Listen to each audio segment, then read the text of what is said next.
দেশের গণ্ডি ছাড়িয়ে এবার মালদার আম পাড়ি দিচ্ছে জাপান, কোরিয়ার মতো একাধিক দেশে।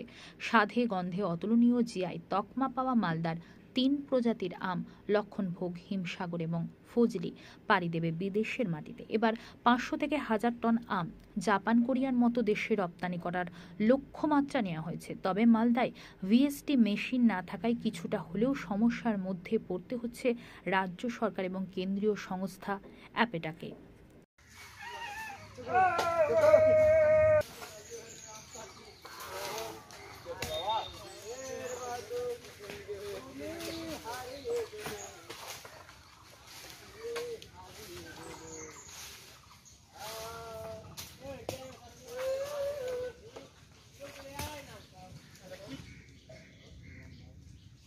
কখন দেখাবে?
আমাদের দীর্ঘদিন কাজ করছেন আমাদের সায়েন্টিস্ট ডক্টর নায়েক, আমাদের ডক্টর রাঘবার এখানে আছেন, আমাদের সামন্ত নায়েক খুব ভালো কাজ করেন জেলাতে। আমাদের এক্সপোর্টার বন্ধুরা এসছেন যারা আমাদের মালদার আম বিদেশে রপ্তানি করার জন্য উদ্যোগ গ্রহণ করবেন, আমি ওনাদেরকেও স্বাগত জানাচ্ছি। আর अच्छे परिणाम भी अच्छे आए हैं, रिजल्ट अच्छा आया है और अलग अलग जो कंट्रीज के अलग अलग ट्रीटमेंट मिटिगेशन मेथड्स भी हम लोगों ने इम्प्लीमेंट किए, जो कि आज के डेट में पैन इंडिया फॉलो किया जाता है और एक्सपोर्टर्स इसको बाय हार्ट फॉलो करते हैं।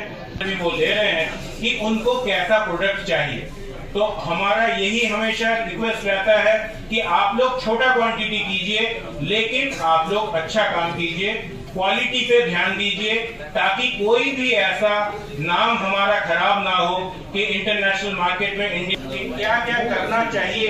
और कई सारे प्रेजेंटेशन, टेक्निकल प्रेजेंटेशन भी होंगी कि आप लोगों को क्या क्या रूल्स एंड प्रोटोकॉल फॉलो करने चाहिए ताकि इसका अच्छा रिजल्ट आए।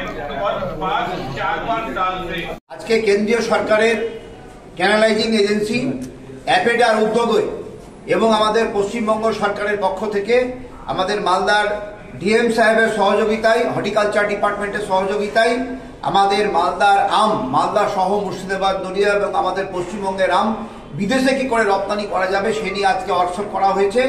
অ্যাপেডা এই উদ্যোগ গ্রহণ করেছে, জেলা প্রশাসন সর্বতভাবে সহায়তা করেছে। আমরা Malda merchant chamber of commerce and industry এবং মালদা ম্যাঙ্গো মার্চেন্ডাইজেশনের পক্ষ থেকে সর্বতভাবে সহায়তা করছি। আমাদের লক্ষ্য মালদার উৎপাদিত আম, যে জিআই ট্যাগ 3টে আম আছে, এই আমগুলো কি করে বিদেশে এক্সপোর্ট করা যায় তার একটা উদ্যোগ গ্রহণ করা হয়েছে। অ্যাপেডা সর্বতভাবে সহায়তা করছে এবং হর্টিকালচার ডিপার্টমেন্ট আমাদের আমগুলো উৎপন্ন করার জন্য আমাদের কৃষকদেরকে তারা মতদান দিচ্ছে। আমরা যৌথভাবে ফেডারেল স্ট্রাকচারের মাধ্যমে আমরা কেন্দ্রীয় সরকার এবং রাজ্য সরকারের সহযোগিতা নিয়ে আমরা আমগুলো বিদেশে এক্সপোর্ট করতে চাই। অ্যাপেডা আমাদের বিভিন্নভাবে সহায়তা করে, যেমন আমাদের ফেড সাবসিডি, আমাদের প্যাকিং ম্যাটেরিয়ালের সাবসিডি দিয়ে থাকে, ঠিক সেইভাবে অন্যান্য সুযোগ সুবিধা আমাদেরকে কৃষকদেরকে, আম চাষিদেরকে পশ্চিমবঙ্গ সরকারের পক্ষ থেকে দেওয়া হচ্ছে। আমাদের লক্ষ্য এবার বিদেশে আম এক্সপোর্ট করার জন্য। ইতিমধ্যে কয়েকটা কান্ট্রি থেকে নতুন নতুন ভাবে অর্ডার আসতে শুরু করেছে, যেমন আমার কাছেও ইটালি থেকেও অনেক অর্ডার ইতিমধ্যে এসছে। আমাদের অনেক এক্সপোর্টার বন্ধুরা আছে, তাদের সহায়তা নিয়ে আমাদের জেলার এপিও, আমাদের আম চাষি, আম ব্যবসায়ী সর্বমিলিতভাবে আমরা বিদেশ এক্সপোর্ট করতে পারলে আমাদের বৈদেশিক মুদ্রা অর্জন হবে এবং আমরা অর্থনৈতিকভাবে স্বাবলম্বী হতে পারবো।